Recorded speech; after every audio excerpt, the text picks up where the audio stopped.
Lur, wingi sore aku mangan sego jagung lawuhe tempe. Apa maneh ditambah ana grehe? Wah, dadi bola-bali leku nambah mangane. Lah nanging cilokane merga kakehan mangan sego jagung sak lawuhe dadi kembung wetenge.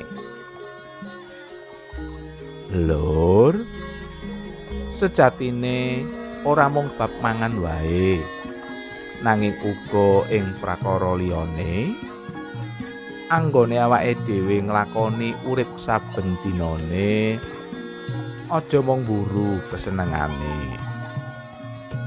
Samubarang kuwi sejatine ana watese. Lan yen awake dhewe ora iso ngendhaleni kekarepane, malah iso nggawe cilaka awake dhewe. Lur, katekno tetembungan Jawa sak madya kang tegese sak cukupe. Nalika nyambut gawe sak madya wae.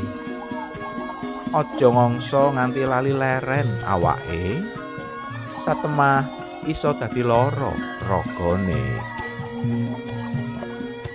Nalika tetuku, tukuwa sak madya wae.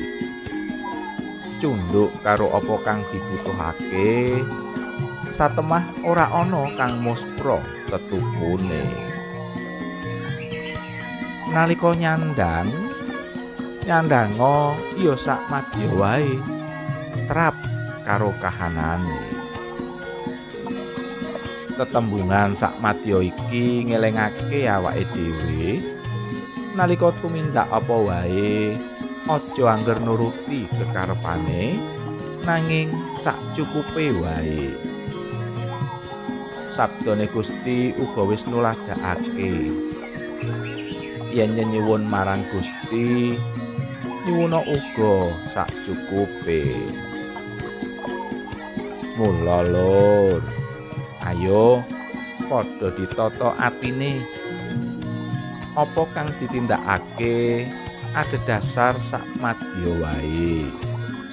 Satemah ayem lan tentrem uripe. Ora meri marang apa kang diduweni wong liyane lan malah kebak ing pamuji syukur tumrap apa kang Gusti paringake awake dhewe. Wis ya Lur, tetep elinga sak madya wae, sak cukupe wae. Aku pamit dhisik ya. Gusti berkahi.